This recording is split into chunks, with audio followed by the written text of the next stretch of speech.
Good evening. और आज हम अपना डिस्कशन स्टार्ट कर रहे हैं जो एनटीएससी हरियाणा स्टेज 1 2020-21 वाला जो कल पेपर हुआ 13 दिसंबर 2020 को, उसका कोड ए जो था उसके अकॉर्डिंग, बाकी क्वेश्चन सेम है, नंबर अलग है।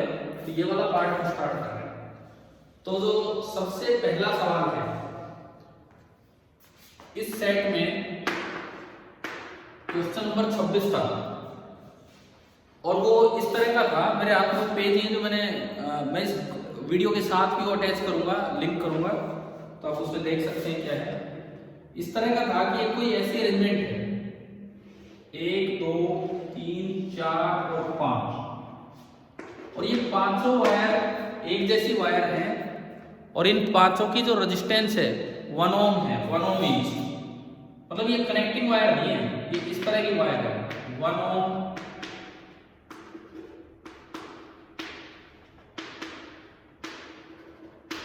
ये था। और बाद में बोला गया ये पॉइंट है सी, ये पॉइंट है डी, ये ई एफ। बाद में बोला गया कि ऐसी ही सेम वायर सी डी और ई एफ के बीच में भी लगा देगा। तो जो इनिशियल डायग्राम है वो तो ये है। सबसे पहले तो आप ये बताओ ए से लेके बी तक इनिशियल डायग्राम में क्या सारे सीरीज में है कि नहीं है? ना, सारे सीरीज में 1 2 3 4 5, तो पांचों सीरीज में है। तो आर इनिशियल कितना हो गया 5 ओम। क्या ये सभी को समझ आया? यहां तक बोलते रहे ना, तभी मैं आगे बढ़ूंगा। क्या ये क्लियर था ना यहां तक? देखो हम सवाल 13 के 13 डिस्कस कर रहे होंगे, आपका डाउट कोई हो ना हो आप एक बार देख तो लीजिए एटलीस्ट क्या है। तो ये आपका इनिशियल आया आर इनिशियल। अब मैं इसी में चेंज करके चलूं और फाइनल की तरफ चलूं। इसी के बाद मैं आगे बढ़ रहा हूं एंड अब मैं आ रहा हूं फाइनल की तरफ। तो फाइनल देखो, फाइनली इन्होंने बोला कि सीडी के बीच में भी ऐसी वायर लगानी और ईएफ के बीच में भी ऐसी ही वायर लगानी। फाइनल अरेंजमेंट है ये। आप एक बार ये बीच वाला पार्ट पहचान के बताओ कि क्या ये इतना पोर्शन एक व्हीटस्टोन ब्रिज बन गया कि नहीं? ये पोर्शन बीच का देखो, इधर देखो, ये 2 से अटैच है, ये 2 से अटैच है, ये 3 से अटैच है, ये 3 से अटैच है, व्हीटस्टोन ब्रिज है। और आमने सामने का प्रोडक्ट 1:1 1:1, तो ये बैलेंस्ड है। क्या इतना समझ आ गया था पेपर में या अभी?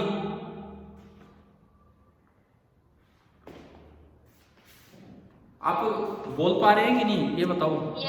ठीक है। तो ये बैलेंस्ड व्हीटस्टोन ब्रिज है, तो बीच वाले को आप रिमूव कर सकते हैं। ये आपने बीच वाला रिमूव किया, ये बीच वाला आपने रिमूव कर दिया यहां से। अब इसके बाद देखो, बीच वाला रिमूव होने के बाद बच्चे आ रहे हैं, मैं धीरे धीरे उनको एंट्री दे रहा हूं। देखिए, बीच वाला रिमूव होने के बाद एक और एक 2 सीरीज में, एक और एक 2 सीरीज में। तो सीरीज में 2 ओम ऊपर हो गया और 2 ओम नीचे हो गया। सीरीज में 2 ओम तो ये यहां बना, और ऐसे ही 2 ओम आपका यहां पे बना।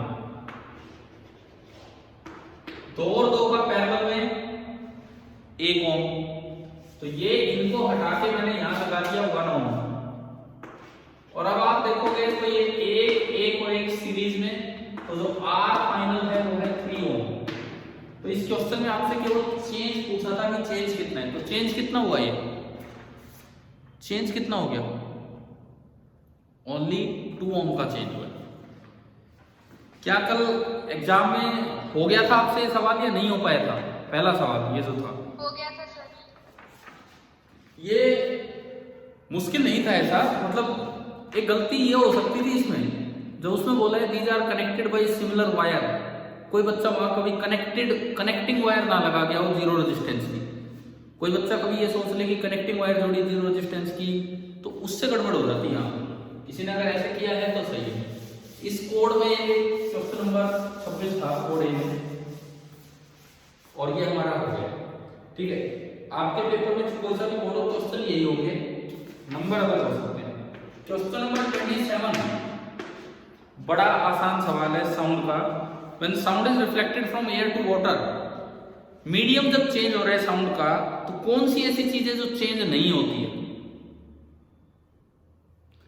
कोई भी वेव हो, कोई भी वेव, शायद आप और हम सब जानते हैं कि वेव की फ्रीक्वेंसी जो है वो केवल सोर्स पे डिपेंड करती है, मीडियम पे डिपेंड नहीं करती। बताओ ये ध्यान था कि नहीं? हाँ जी, याद था ये, है ना? तो ये भी एक इजी कैटेगरी में है। अगर हम, जैसे हम पहले भी करते रहे हैं, अगर हम 3 तरह की कैटेगरी बनाए, इजी, मॉडरेट एंड डिफिकल्ट, तो जो पहला सवाल मैंने दिया वो मैं मॉडरेट में डाल देता हूं क्योंकि उसमें बैलेंस ट्विस्ट और ब्रिज का भी यूज है। दूसरा जो सवाल आपने दिया वो आपका इजी में आ गया। 2 सवाल ये हो चुके हैं। इस कोड के अकॉर्डिंग में दोनों के क्वेश्चन नंबर 26 और ये क्वेश्चन नंबर 27। देन उसके बाद देखिए क्वेश्चन नंबर 37। अगला जो इस कोड में फिजिक्स का जो नेक्स्ट क्वेश्चन था दैट वाज 37। निशांत आप हो अभी क्लास में? Nishant son of Babulal. हाँ जी, निशांत हो क्या क्लास में या नहीं हो? चलो कोई नहीं, निशांत का यही सवाल गलत हुआ है। फिजिक्स में उनके 12 नंबर बन रहे हैं 13 में से, और यही सवाल उनका गलत हुआ है 37। ये क्या था? 2 metal pieces when emerged in liquid experience equal upthrust on them. देखो ये कोई लिक्विड है, इससे नीचे नीचे लिक्विड है। अब जब आपको बोला है ना 2 metal pieces when emerged in liquid, तो इमर्ज का मतलब यहाँ लेना होगा फुल्ली इमर्ज, क्योंकि वो फ्लोट नहीं कर रहा, कुछ नहीं दिया हमें। बोला जब पानी में डाला गया तो फुल्ली इमर्ज है। तो आपने एक मेटल पीस ये लिया, एक मेटल पीस ये लिया, और ये कोई लिक्विड मान लिया जिसकी डेंसिटी है रो एल। ये एक लिक्विड माना जिसकी डेंसिटी है रो एल। 2 मेटल पीस लिए और दोनों इसके अंदर डाल दिया आपने इस तरह से, ठीक है? अब देखो ये लिखते हैं the experience equal upthrust on them. अब कुछ बच्चे यहाँ पे ये गलती कर गए, उन्हें इक्विलिब्रियम में मान लिया। उन्होंने माना कि ये भी इक्विलिब्रियम में, ये भी इक्विलिब्रियम। कहीं नहीं बोला कि इक्विलिब्रियम में, बोला जब उनको पानी में डाला गया, लिक्विड में डाला गया, तो दोनों पे इक्वल अपथ्रस्ट लगा। अब ये थोड़ी बोला है कि छोड़ने के बाद वो बाहर आया, अंदर ही रह गया, क्या है?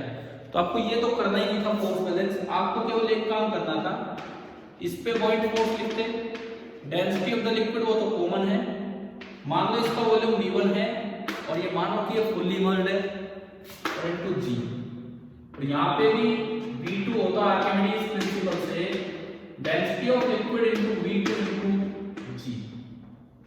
हमें इस बात से मतलब नहीं कि वो वेट के बराबर है कि नहीं। हो सकता है इसका वेट कम हो सकता है इसका वेट ज्यादा हो सकता है छोड़ने के बाद ये फ्लोट कर जाए और ये डूब जाए, मुझे उससे कोई मतलब नहीं। लेकिन जब वो दोनों को इमर्ज किया गया, एज्यूम करो कि फुली इमर्ज किया, तो बॉइंट फोर्स सेम, अपथ्रस्ट सेम, आपने इन दोनों को इक्वल किया, रो एल से रो एल गया, जी से जी गया, तो क्या आ गया? V1 बराबर V2।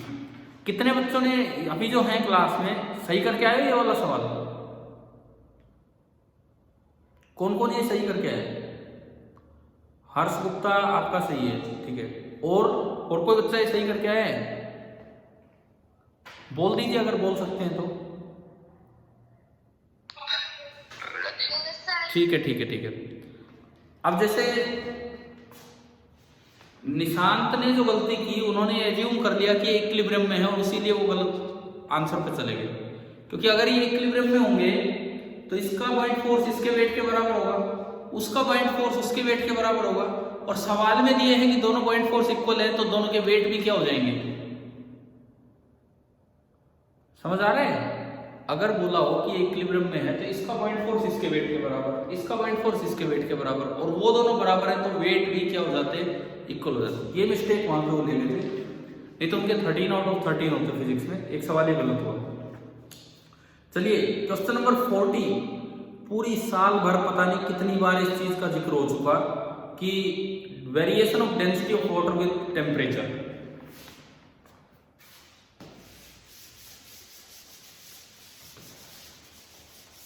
क्या हम, ओहो ये भी मैंने मिटा दिया, ये भी मैंने मिटा दिया। एक बार मैं इसको ठीक करता हूँ। इजी, मॉडरेट और डिफिकल्ट। क्वेश्चन नंबर 26 हमने यहाँ डाला था, 27 इजी वाले में डाला था। ये बताओ ये पॉइंट फोर्स वाला किस कैटेगरी का है? अभी जो आपने किया पॉइंट फोर्स किस कैटेगरी का लगता है जिसमें इक्वल वॉल्यूम आया है? बोलो यार, आप बोलो, मैं उसी कैटेगरी में डाल दूंगा। इक्वल वॉल्यूम जो अभी आया है, चलो मैं मॉडरेट में डालता हूं। डिफिकल्ट तो नहीं था ना शायद ये पॉइंट फोर्स वाला? हाँ जी बोलिए। क्वेश्चन नंबर नेक्स्ट पे हम चलते हैं 40।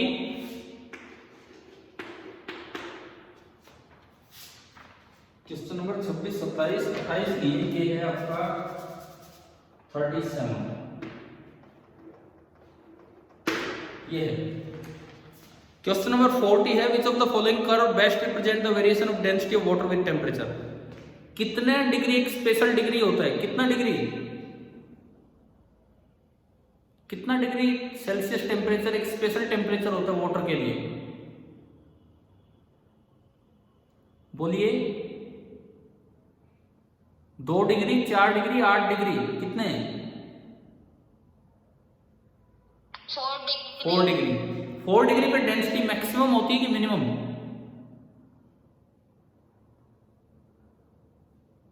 फोर डिग्री पे मैक्सिमम। अब इस ग्राफ में अगर ये वॉल्यूम का ग्राफ होता, अगर ये वॉल्यूम का ग्राफ होता डिग्री सेल्सियस के साथ, तो ये कुछ ऐसे आना था कि 4 डिग्री पे मिनिमम होता है।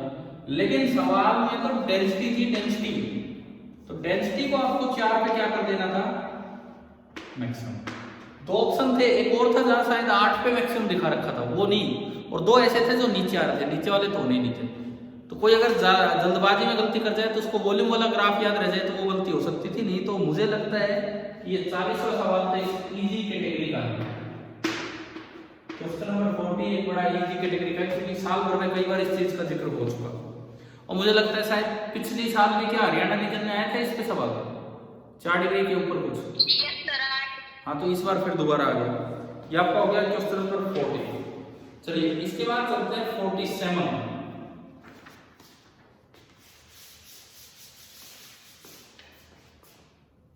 हम पेपर कल भी डिस्कस कर सकते थे शाम को, क्योंकि मैंने आपको तो सेंड तो कर ही दिए थे सॉल्यूशन, लेकिन कल शायद हॉस्टल के कुछ बच्चे घर नहीं आ पाए थे, कुछ बच्चे आज गए हैं हॉस्टल से घर, तो मुझे लगा एक बार वो सारे घर पहुंच लेते हैं, उसके बाद शाम को ही डिस्कस करेंगे। नहीं तो एक बार तो मेरा मूड कल ही बना था कि सॉल्यूशन सेंड ही कर दिया तो कल डिस्कस ही कर देते हैं। देखिए 47 में क्या था, ये एक रोड थी,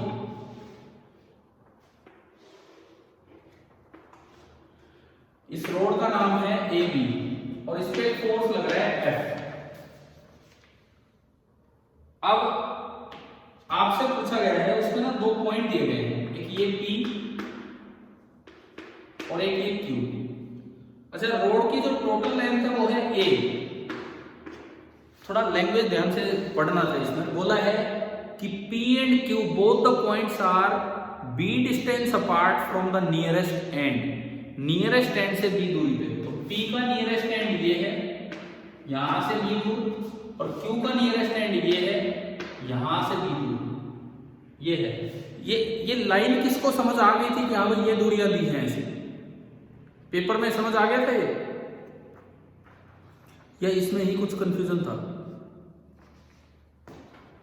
चलो कोई नहीं, अब सुनो, आपको केवल ये निकालना है tension eight P upon tension eight Q क्या होगा।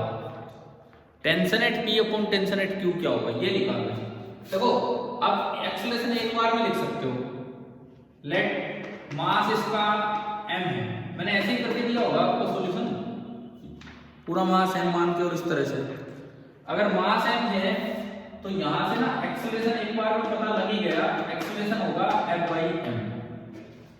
क्या हमने कभी रोड को ब्रेक करके इंटरनल टेंशन निकाली है कि कभी नहीं किया ऐसे सवाल? बताओ एक बार, 9th में 10th में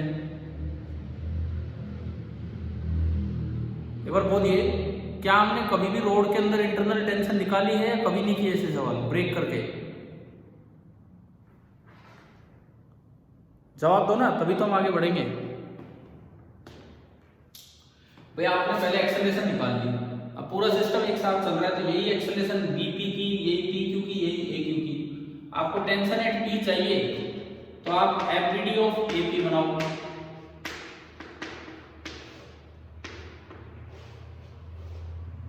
ये ए पी और इस पे फोर्स लग रहा है टेंशन एट पी, जो इसको खींच के ले जा रहा है, जो इसको एक्सेलरेशन दे रहा है, जो आपने ऊपर निकाली एफ बाई एम, ये एक्सेलरेशन दे रहा है, ये एक्सेलरेशन दे रहा है। अब सुनो,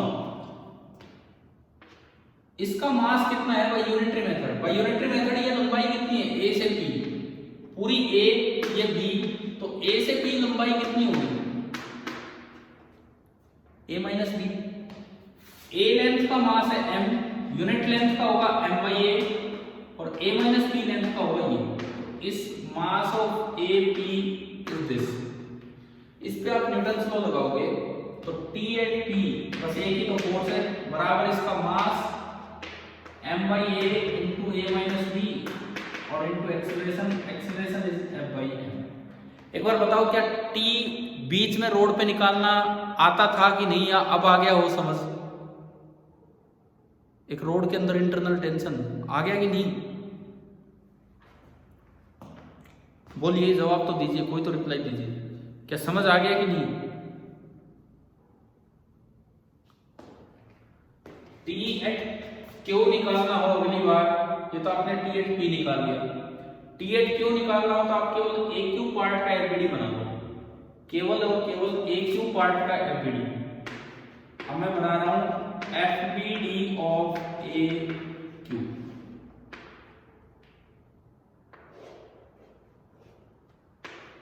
ये आपका ए क्यू है, ए क्यू की लंबाई केवल बी है, तो यूनिटरी मेथड से इसका मास होगा m अपॉन ए इंटू बी। ए का m यूनिट का m बाई ए, बी का ए, ये है मास ऑफ ए क्यू। और यहां जो टेंशन है दिस इज पी क्यू, और वो भी एक्सेलरेशन कितनी दे रही है f बाई एम। तो अब अगर आप इस पे न्यूटन लॉ लगाएं तो टी एट क्यू निकल के आया, ए की तो फोर्स आ गई, इसको खींच के ले जा रहे हैं m by A into B और इंटू f बाई एम, और m से m कैंसिल, तो ये आ गया F B upon A. m से m कैंसिल, ये क्या होगा f बाई एम, हाँ ठीक है, यहाँ भी m से m कैंसिल हो गया। अब देखो अगर आप ये रेशियो लोगे तो T P upon T Q करोगे तो a से a गया, m से f गया, ओनली बचा a minus B upon B. ये रेशियो आपका ये आ गया a minus B upon B. भाई अब मुझे बताओ कितने बच्चे कल पेपर में सही करके आए ये वाला क्वेश्चन? कौन कौन बच्चा सही करके आए? ये हर्ष आपका ठीक है, हर्ष गुप्ता, और संजू सही है ये वाला सवाल, ये गलत है? हो कि नहीं आप क्लास में भी? चलो क्या केवल एक ही बच्चा सही करके आया कल ये सवाल? सही है। तो इसको ये किस कैटेगरी का है, मॉडरेट या डिफिकल्ट?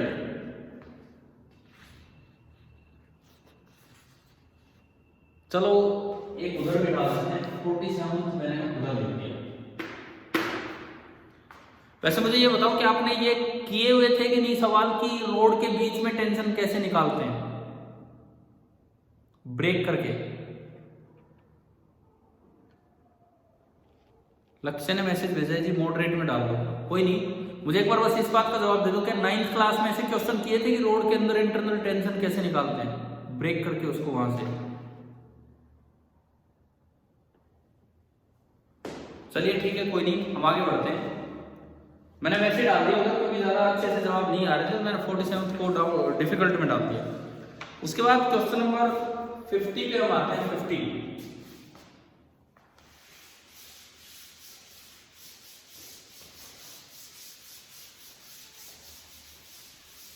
देखो डिफिकल्ट में इसलिए डाला कि आम बच्चा कैसा क्या स्कोर करके आएगा वो इसके अकॉर्डिंग हम डिसाइड करें। 50 इसमें ना यू दिया था, अभी क्वेश्चन नहीं लिखा हुआ मेरे पास वो पेज है जो मैंने आपको बना के दिया था। दो मासेस को ऐसे लटकाया गया, लेकिन अपने ग्रेविटेशनल अट्रैक्शन की वजह से वो थोड़ी देर में ना ऐसे होगी, क्योंकि मास को अट्रैक्ट करता है, और ऐसे आके वो रेस्ट पे होगी। और जब दोनों के बीच का डिस्टेंस बचा है c, ऐसे आके वो रेस्ट पे होगी जब दोनों के बीच का डिस्टेंस बचा है c, तो आपको ये बताया गया कि दोनों स्ट्रिंग्स ने वर्टिकल के साथ एक एंगल बना लिया अल्फा, और आपको अल्फा बताना है कि अल्फा क्या होगा। एक फोर्स बैलेंस का एक क्वेश्चन है, इक्विलिब्रियम का। अब किसी भी एक बॉल को देखिए, इस पे 3 फोर्स लग रहे होंगे। कौन कौन से 3 फोर्स लगेंगे इस पे? मैं अगर किसी भी एक बॉल को देखता हूं तो इस पे 3 फोर्स लगेंगे। एक तो नीचे लगेगा उसका वेट, एक रस्सी की टेंशन, और एक gravitational attractive force F gravitational जो होगा G m1 m2 upon c²। क्या ये फ्री बॉडी डायग्राम समझ आ गया आपको कैसे बनाया हमने? ठीक है, केवल और केवल कंपोनेंट्स करने थे और कुछ नहीं करना। ये अल्फा तो ये एंगल भी अल्फा, ये अल्फा तो ये भी अल्फा, अल्टरनेट इंटीरियर, तो टी का इधर तो कंपोनेंट आया टी कोस अल्फा, और इधर कंपोनेंट आएगा टी साइन अल्फा, बस। और ये रेस्ट पे है, तो आपने एक बार हॉरिजॉन्टली फोर्स बैलेंस किए, तो टी साइन अल्फा आ गया g m² upon c²। Vertically force balance किए तो टी कोस अल्फा आ गया mg। क्वेश्चन में अल्फा चाहिए, tan अल्फा की टर्म्स में निकालो, आप डिवाइड करो, डिवाइड करके t से t गया, और tan अल्फा आया, एक m से एक m गया, ऊपर तो उसमें बचा m और g, और नीचे बचा c² और g। इसको जब आप tan इनवर्स में लिखेंगे तो अल्फा हो जाएगा tan inverse of this thing. यही आपका इसका आंसर है, tan inverse mg upon c² g। केवल दो फोर्स बैलेंस की 2 इक्वेशन बनानी थी और उससे ये हो जाता। वैसे इस बार ना न्यूटन्स लॉज ऑफ मोशन से देखो ये दोनों सवाल, पिछला भी किया ये भी किया, दोनों के दोनों आपको। मैं एक बार एक चीज और लिखता चलूं, थोड़ा पेपर का ये भी एनालिसिस हो जाए कि कौन से चैप्टर से कौन सा सवाल आ रहा है। क्वेश्चन नंबर 26 करंट, 26वां सवाल है करंट से। क्वेश्चन नंबर 27 साउंड,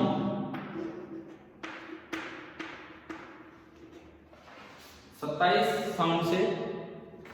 उसके बाद हम गए 37 फ्लोटेशन, 37 फ्लोटेशन से 40 फ्लोटेशन डेंसिटी ऑफ वाटर,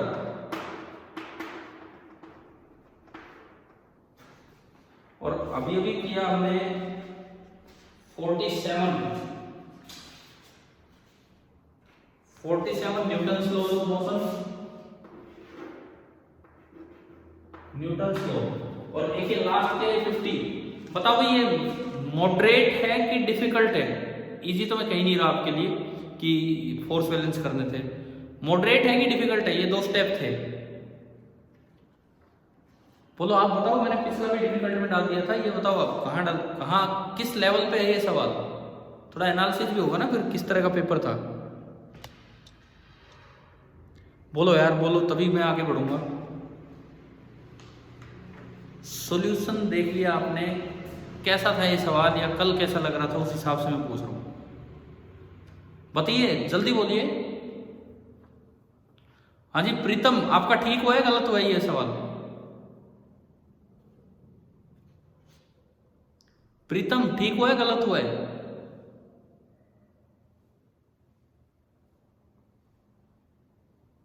अच्छा और कोई बता दे। हर्ष ठीक हुआ है गलत हुआ है? गलत है, लो इसको भी डिफिकल्ट में डाल देते हैं। Question number 50 Newton's law.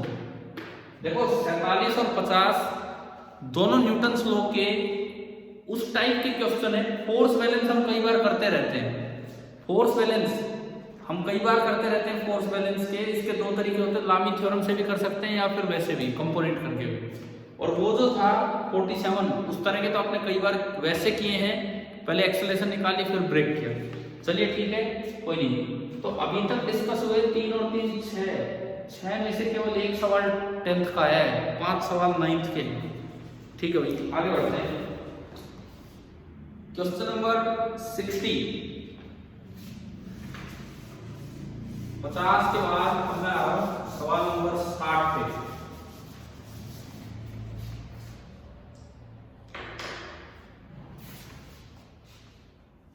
इसमें एक सर्किट डायग्राम था, सर्किट पे दूसरा सवाल था। 20 वोल्ट 2 ओम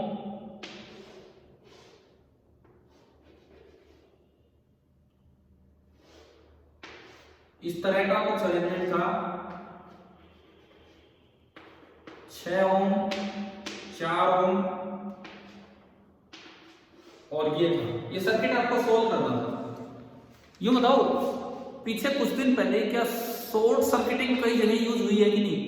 कि अगर किसी रजिस्टर की मुझे लगता है लाइन से 2-3 बार पेपर में शॉर्ट सर्किटिंग यूज हुई है, या किसी बच्चे के डाउट आए थे जैसे भी हुआ था कि अगर किसी रजिस्टर के दोनों साइड एक कनेक्टिंग वायर जुड़ी हो तो that register can be removed from the circuit. पढ़ा था कि नहीं हमने, बताओ।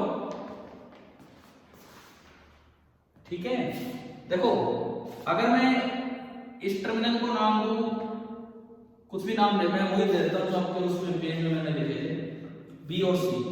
मैंने इसको बोल दिया था बी और इसको बोल दिया था सी। तो ये कनेक्टिंग वायर है तो ये सेम चलेगा, ये कनेक्टिंग वायर ही है तो ये सेम ही चलेगा। और ये यहां है 4 ओम के दोनों साइड टर्मिनल्स के नाम क्या आ गए? 4 ओम के दोनों साइड C और C सेम टर्मिनल, यानी कि वोल्टेज अक्रॉस 4 ओम कितनी है? 0। 6 ओम के दोनों साइड भी सेम, तो वोल्टेज अक्रॉस 6 ओम भी कितनी है? 0।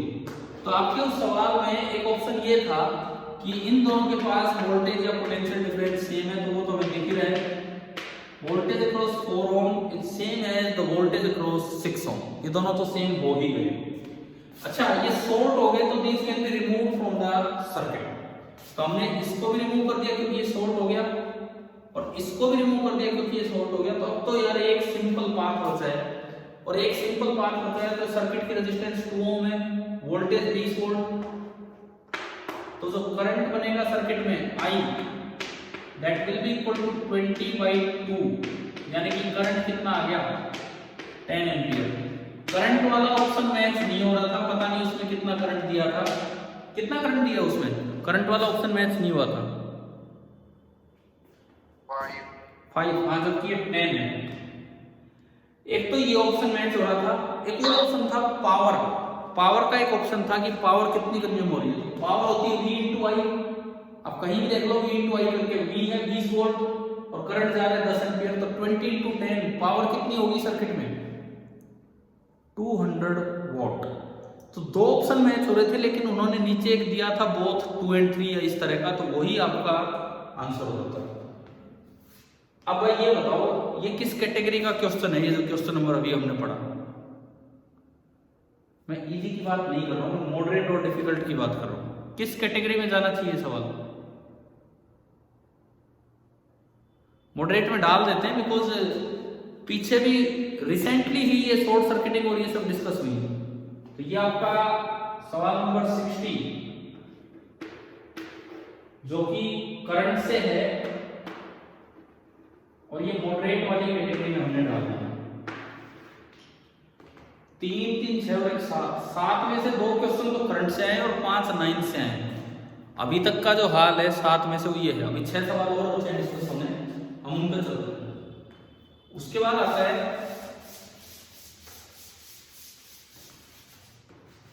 Question number 64।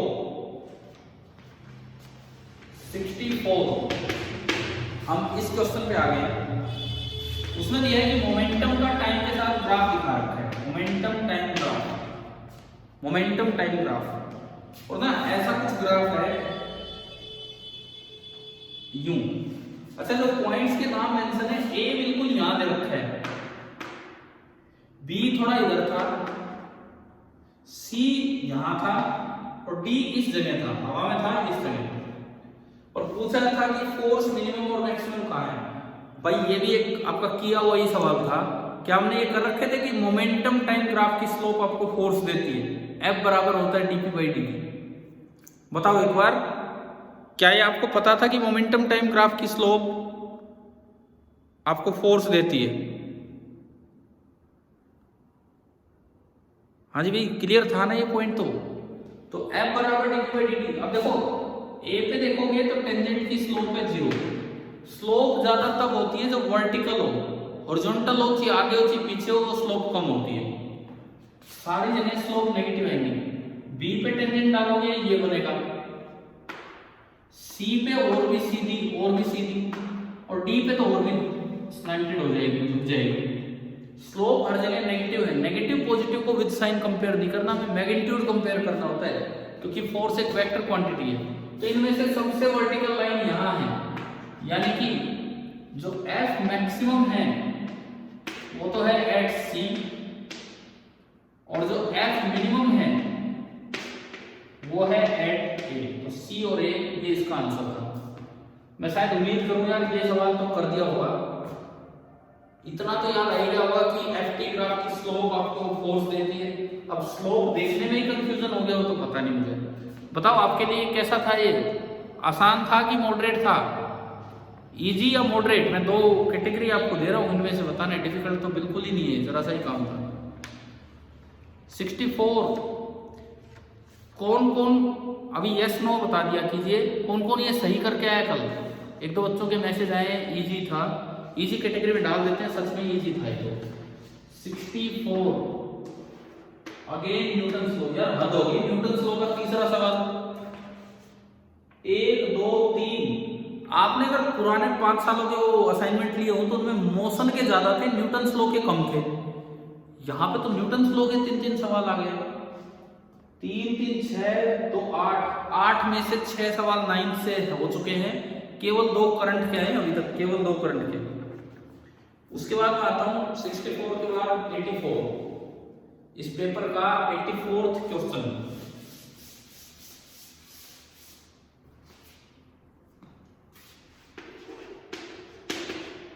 देखिए अभी मेरे पास क्वेश्चन किस तरह से लिखा हुआ था वो नहीं लिखा है, बस मैं ये बताता हूं। इसमें यूं दिया गया था कि 2 पेंडुलम हैं, एक 1 मीटर लंबाई का और एक 25 मीटर लंबाई का। दोनों को एक साथ स्टार्ट किया गया, सेम डिस्प्लेसमेंट देके छोड़ दिया, एक साथ छोड़ दिया, लेकिन टाइम पीरियड अलग अलग है। दोबारा वो सेम फेज में कितनी देर के बाद आएंगे ये आपको बताना है। क्या पहले तो एक चीज का जवाब देना, हमने जब पेंडुलम पढ़ा, जब एसएचएम जब पढ़ा, क्या फेज का जिक्र किया था एक दिन? फेज उसमें ये बताया होगा बिल्कुल कि यहां से यहां आने में कितना टाइम लगता है। बताया था ना कि मीन से एक्सट्रीम जाने में कितना टाइम लगता है, मीन से a/2 जाने में, a/2 से a जाने में, और मैंने उस दिन फेज का जिक्र किया होगा आपके सामने। देखिए इन जनरल एसएचएम की इक्वेशन ये होती है x = a sin ωt, और ये जो है ना ये इसको बोलते हैं फेज।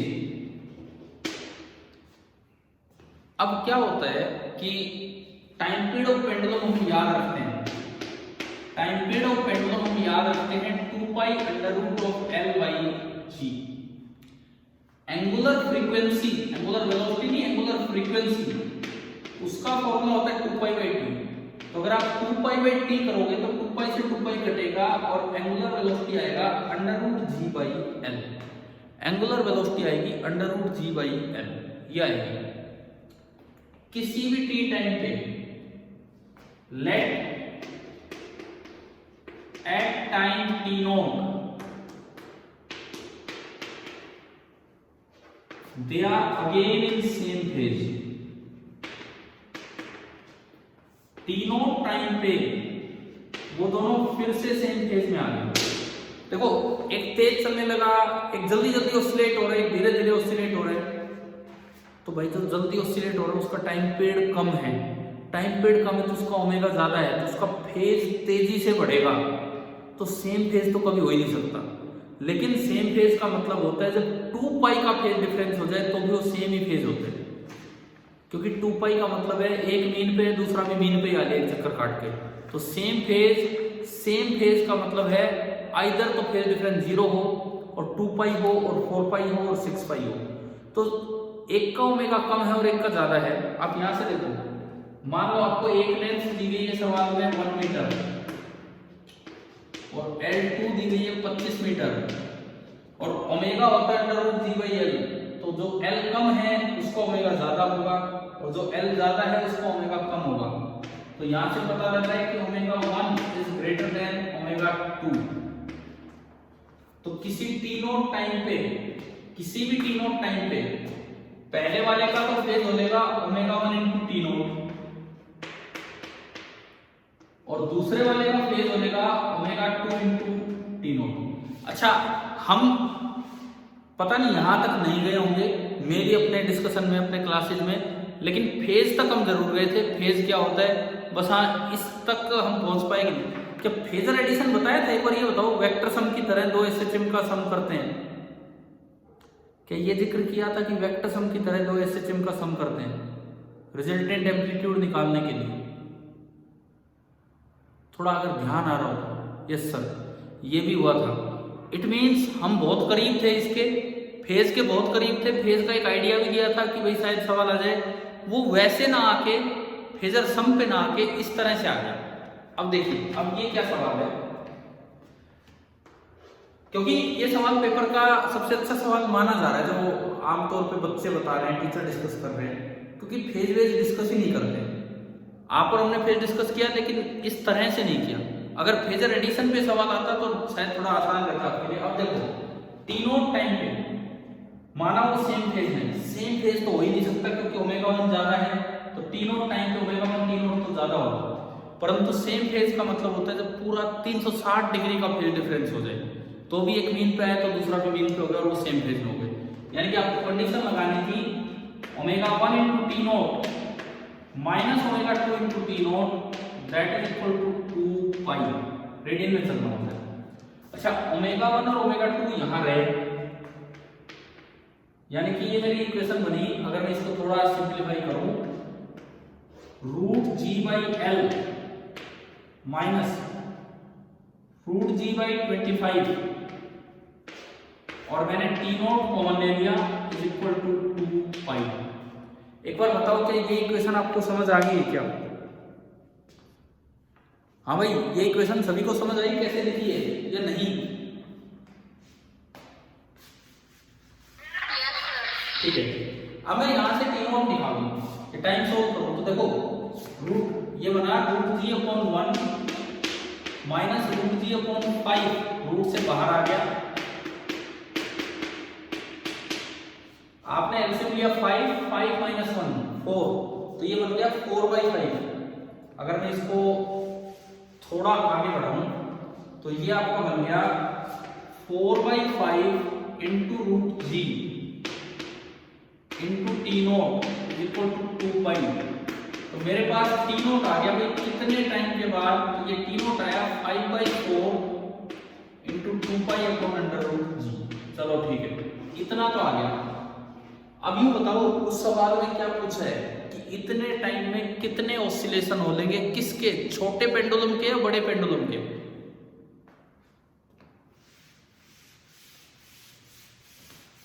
अगर आपके पास पेपर है तो उसमें देख के ये बताओ, टाइम ही पूछा, उन्होंने पूछा कि इतने टाइम में जब वो सेम फेज में आएंगे कितने ऑसिलेशन हो चुके होंगे। छोटे पेंडुलम के पूछेंगे बड़े के? छोटे के। तो देखो, छोटे का जो टाइम पीरियड है, छोटा वो होगा जिसकी लेंथ 1 मीटर है, तो उसका टाइम पीरियड है 2 पाई √L/G, यानी कि 2 pi upon √G। Let n oscillations completed. हमने माना कि इस समय में, इतने समय में छोटे वाले के n ऑसिलेशन हो गए, तो क्या मैं लिख सकता हूं कि t0 is equal to n into t1, भाई T1 टाइम एक oscillation, 2 oscillation 2T1, n oscillation nT1 और वो टाइम इतना है। क्या ये इक्वेशन समझ आई? यानी कि n कितना आ गया, n T0/T1। तो आपने जब ये इसमें रखा T0/T1 करोगे तो T0 को T1 से डिवाइड करोगे तो 2π/√g से 2π/√g गया और ये आंसर कितना आ गया 5/4। ये इसका आंसर है 5/4। क्या समझ आया? क्या समझ आया कि नहीं आया बताओ? बोलिए एक बार, समझ आया कि नहीं आया? इस बात का जवाब दीजिए। अरे दोबारा समझाऊं क्या?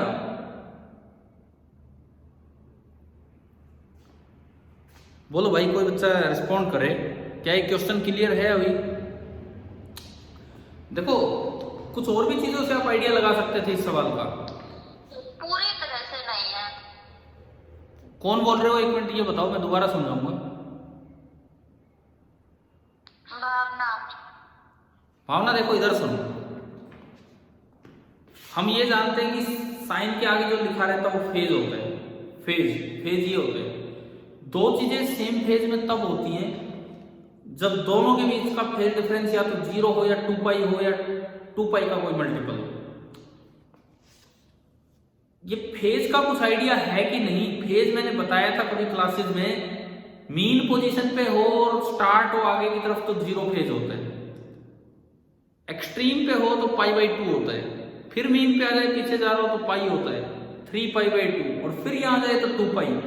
तो देखो एक तो यहां से आगे जा रहा है उसका फेज 0 और एक यहां से आगे जा रहा है उसका फेज 2π। तो दोनों की स्थिति तो एक जैसी है। देखने वाला तो ये कहेगा कि these are in same phase. यानी कि अगर दो चीजें दोबारा से सेम फेज में आनी है तो इसका मतलब एक तेजी से चल रहा है तो चलने दो, उसका फेज ज्यादा होने दो। कब सेम फेज में आएगा? जब उसका हमसे 2π ज्यादा हो चुके। जब उसका फेज 2π ज्यादा हो जाए तो सेम फेज में आ जाएगा। तो यानी कि सबसे पहला काम आपको ये करना था कि दोनों के फेज के डिफरेंस को 2π करना था। फेज होता है ओमेगा इंटू टी, तो एक का फेज हुआ ω1t, एक का फेज हुआ ω2t। ओमेगा कैसे निकलता है? 2π बाई टाइम पीरियड से। टाइम पीरियड क्या होता है? 2π√L/g। तो हमने वो सब किया और उससे इक्वेशन बनी और उससे मैंने वो टाइम निकाल लिया कि कब दोनों के बीच का फेज डिफरेंस 2π हुआ और मेरे पास वो टाइम कितना आ गया ये। भावना जी ये बताओ क्या यहां तक समझ आया कि नहीं आया कि ये टाइम कैसे निकाला कि कब वो सेम फेज में है? Yes sir. ठीक है, इसके बाद तो मैथमेटिक्स है, छोटा सा फिजिक्स नहीं है इसके बाद। इसके बाद वो कहता है कि इतनी देर में छोटे पेंडुलम के कितने चक्कर पूरे हो गए। छोटा पेंडुलम वो जिसकी लेंथ है 1 मीटर, जिसकी लेंथ 1 मीटर तो उसका एक टाइम पीरियड इतना है, इतना। मैंने माना कि इतनी देर में उसके n ऑसिलेशन होगी। तो अगर एक टाइम पीरियड T1 है, एक ऑसिलेशन होने में टाइम लगता है T1, तो n ऑसिलेशन होने में टाइम कितना लगेगा? n into T1। n oscillation होने में जो टाइम लगेगा that will B n into T1। ठीक, और ये टाइम हमने इससे इक्वेट कर दिया। तो n इंटू T1 बराबर T0। तो नंबर ऑफ ऑसिलेशन जो आएंगे वो आएंगे T0/T1। यार मान लो आपका 2 सेकंड में एक ऑसिलेशन हो रहा है और ये टाइम आ जाए 10 सेकंड, तो बताओ 10 सेकंड में कितने ऑसिलेशन हो लिए? अगर 2 सेकंड में एक ऑसिलेशन होता है तो कितने हो लिए? 5 कैसे आया? 10/2। तो इसको इससे डिवाइड किया और इसको इससे डिवाइड किया तो पूरी टर्म कट गई और आंसर क्या आ गया? 5/4।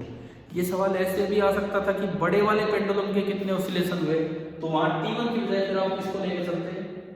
T2। फिर T1 की बजाय आप T2 को लेके चलते और T2 में यहाँ 25 आता तो बाहर एक 5 आता और जब आप डिवाइड करते तो 5 से 5 निकल जाते और उसका आंसर आ जाता कि उसके कितने ऑसिलेशन हुए, केवल और केवल कितने ऑसिलेशन हुए? 1/4। क्या समझ आ गया कि नहीं अभी? Yes sir. ठीक है, लो मैं इसको बिना पूछे ही वो डिफिकल्ट वाली कैटेगरी में डाल देता हूं। ये आपका क्वेश्चन नंबर 84 था और ये ऑसिलेशन से था। 2 न्यूटन लॉ के उधर डलवा दिया आपने, एक ऑसिलेशन वाला उधर डाल दिया। ये आपका था 84। अच्छा, 84 से पहले एक और सवाल जो बच्चे ने बाद में भेजा था मुझे 81 पे मैं आता हूं।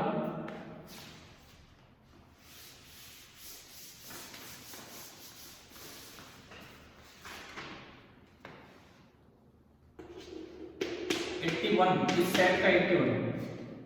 एक मोशन कहाँ है क्वेश्चन है, एक मास है ma, उसको a हाइट से गिराया गया है, और दूसरा मास है mb और उसको b हाइट से गिराया गया है। केवल ये पूछा है कि जब वो टकराएंगे तो उनकी स्पीड का रेशियो क्या होगा। यार आप सभी को पता है h हाइट से किसी चीज को छोड़ते हैं तो नीचे पहुंचता है तो उसकी स्पीड कितनी होती है, √2gh। पता है ना, ये तो बड़ा आसान रिजल्ट है, उसमें मास का कोई रोल ही नहीं होता। तो जब पहले वाला आएगा तो उसकी स्पीड होगी √2ga, दूसरे वाला आएगा उसकी स्पीड होगी √2gb, रेशियो लोगे तो √2g से √2g गया, √a/√b, अंडर रूट से अंडर रूट मत काट देना, आप इसको ऐसे भी लिख सकते हो। ये तो मुझे लगता है सारे बच्चे सही करके आए होंगे या इसमें भी गड़बड़ है। क्या ये वाला सवाल हो गया था कि नहीं? 81। Yes sir. मैं डाल दूं इजी कैटेगरी में 81 को? Yes sir. ठीक है, 81 मोशन का एक आसान सा सवाल आया, मोशन का एक ही सवाल आया तो वो इधर हो गया। 81 हो गया, 84 हो गया। अब हम आते हैं 89, 92 एंड 98। 3 सवाल बचे हैं, देखना एक बार कितने हो गए। 1 2 3 4 5 6 7 8 9 10। हाँ जी 10 हो गए, ठीक है। इसके बाद देखो आप क्वेश्चन नंबर 89।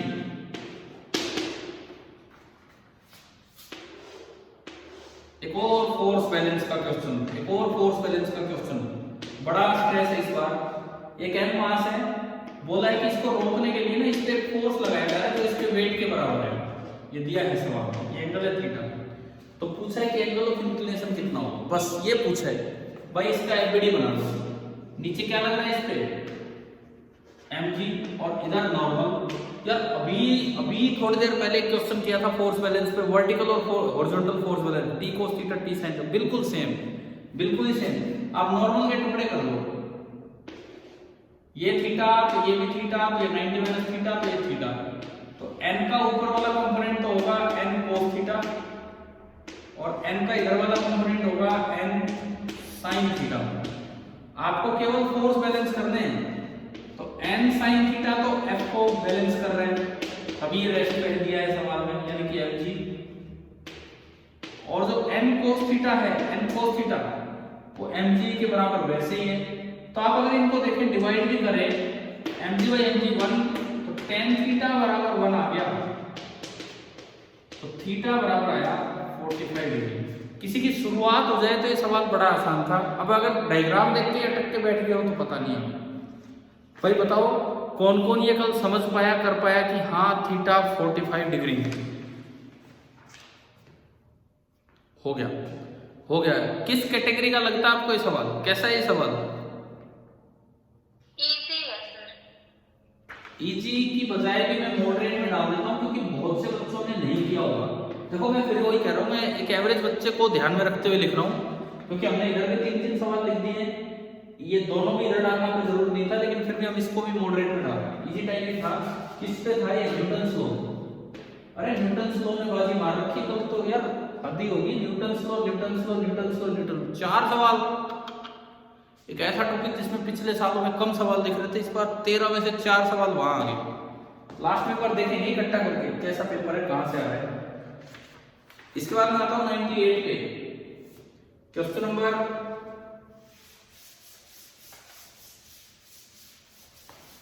98, और उसके बाद आऊंगा 92 पे। एक सेल है, उसके अंदर होलोस्फीयर है, मतलब होलोस्फीयर ऑफ मास m, उसके अंदर कोई स्मॉल m रखा है। भाई कितने बच्चे को देखते ही आंसर आ गया था, ये तो सेल थ्योरम है।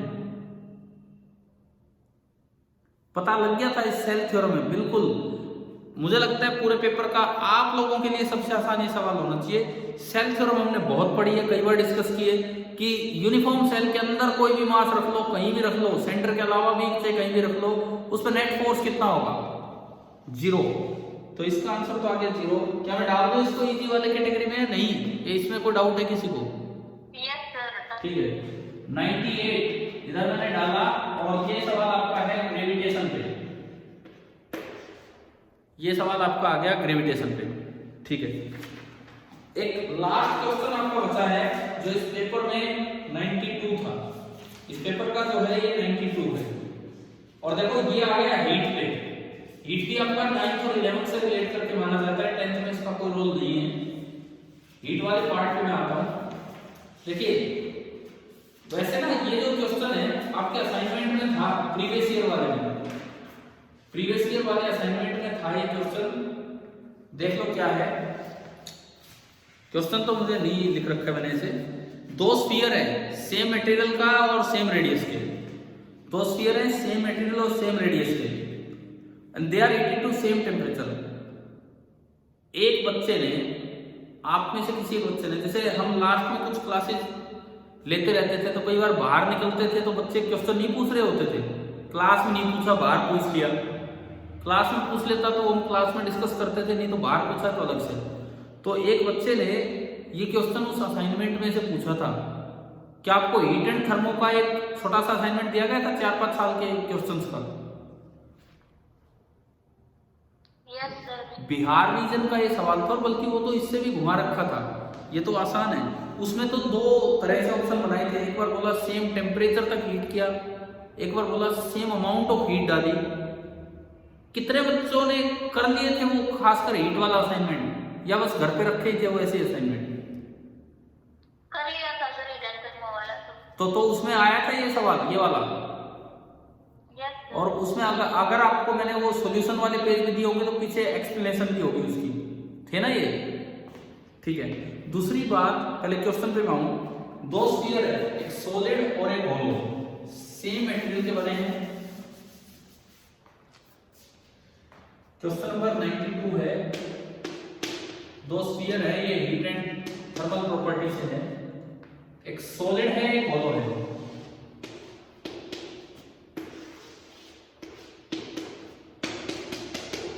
सेम मटेरियल से बने तो दोनों का अल्फा सेम होगा, दोनों का अल्फा सेम होगा, कोएफिशिएंट, टेम्परेचर कोएफिशिएंट जो होता है वो।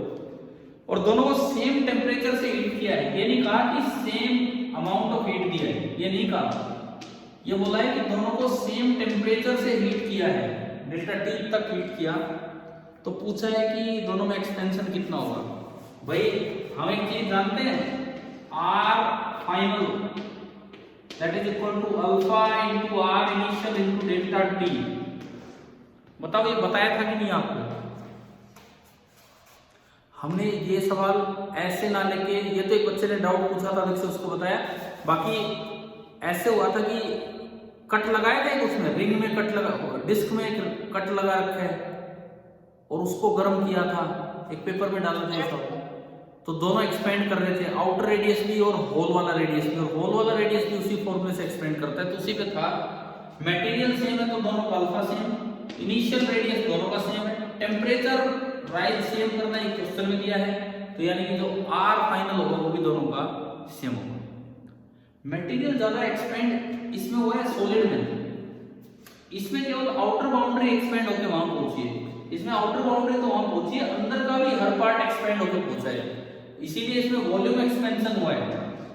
वॉल्यूम एक्सपेंशन थोड़ा ज्यादा हुआ है, लेकिन जो फाइनल रेडियस है, फाइनल रेडियस, क्योंकि इसमें तो केवल आउटर पार्ट एक्सपेंड हो रहा है, इसमें अंदर वाला भी एक्सपेंड हो रहा है, लेकिन आउटर पार्ट भी वहीं तक जाएगा, तो दोनों का फाइनल रेडियस भी सेम होगा।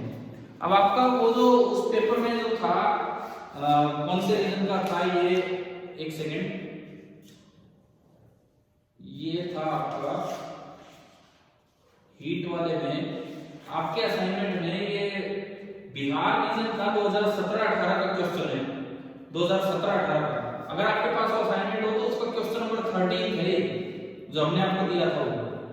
There are two metal sphere of same volume, same material at same temperature. एक hollow एक solid है, which will expand more if they are heated to same temperature and same heat is given to both. एक बार बोला है कि same temperature तक heat कीजिए और एक बार बोला है कि सेम हीट दे दीजिए।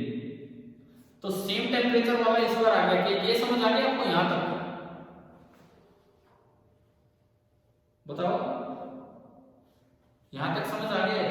अगर ये सवाल होता ना सेम हीट देनी है, सेम हीट, तो क्या होता, अब हीट से टेम्परेचर कितना बढ़ेगा उसका फॉर्मूला होता है mc डेल्टा टी। पढ़ा है हमने, पढ़ा है ना कैलोरीमेट्री में एक फॉर्मूला mc डेल्टा टी। अब Q तो सेम दिया, C मटेरियल सेम है, लेकिन मास होलो का कम होगा, सॉलिड का ज्यादा होगा।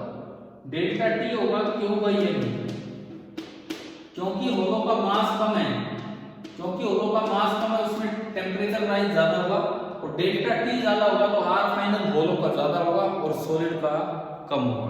तो अगर ये वाला क्वेश्चन होता कि सेम हीट दी है तो होलो वाले में ज्यादा हो जाता, क्योंकि उसमें राइजिंग टेम्परेचर ज्यादा है। अभी आप बताओ, लेकिन हमारा तो आसान आया था, डेल्टा टी सेम दे दिया। क्या ये समझ आया कि नहीं आया? अभी जो लास्ट क्वेश्चन हमने लिया हीट का, यस सर। कितने बच्चे ये सही करके आए पेपर में? मतलब किया हुआ था आपका, अगर कर रखा होता तो डेफिनेटली सही हो जाता, फिर तो कोई दिक्कत ही सही नहीं। है सर। सही है, ठीक है। तो ये आपका मैं मॉडरेट कैटेगरी में डाल दूं या डिफिकल्ट में डालें, बताओ किस लेवल का है ये? Moderate sir. मॉडरेट ये है क्वेश्चन नंबर 92 और ये आया हीट पे। अच्छा बस अब हम अपनी आखिरी 5 मिनट क्लास का डिस्कशन ले रहे हैं, थोड़ा सा पेपर का ही एनालिसिस कर रहे हैं कि किस तरह का पेपर ये आया।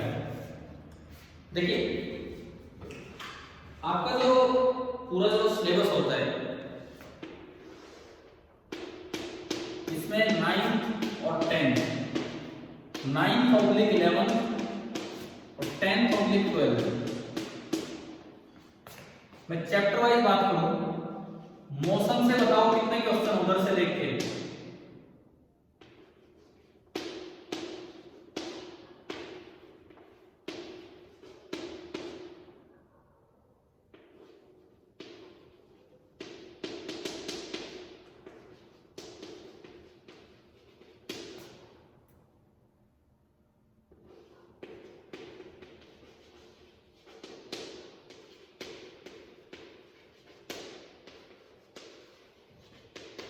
हाँ जी, एक बार इनके क्वेश्चन कलेक्ट करते हैं। मौसम से कितने सवाल हैं? मौसम से एक ही है।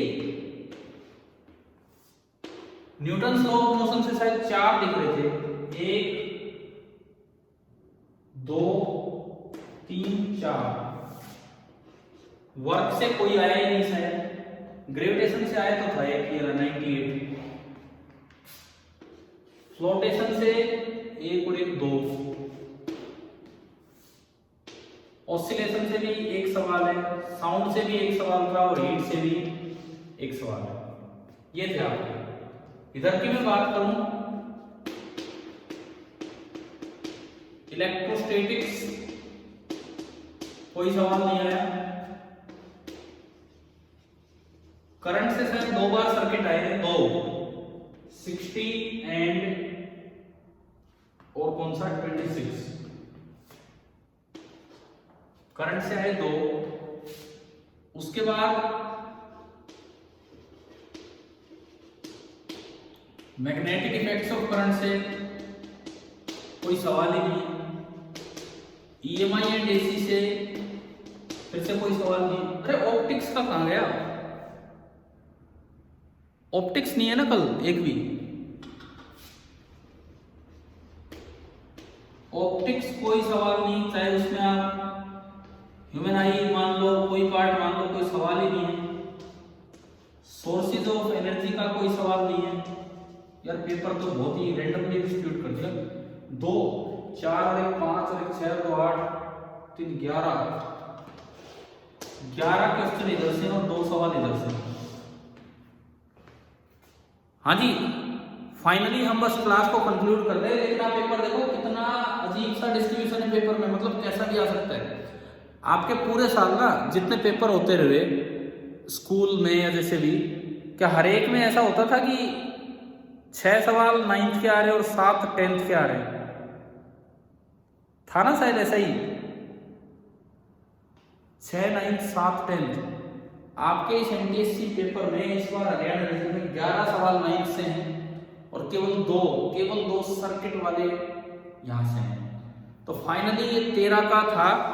एक 10 का स्कोर एक अच्छा स्कोर मान सकते हैं हम इस पेपर में, क्योंकि उधर देखें तो 3 सवाल उधर चले भी गए, उन 3 को मैं हटा भी दूं तो 10 का स्कोर एक अच्छा स्कोर है आपके लिए। ठीक है, चलिए आगे फिर कल मिलते हैं। Thank you.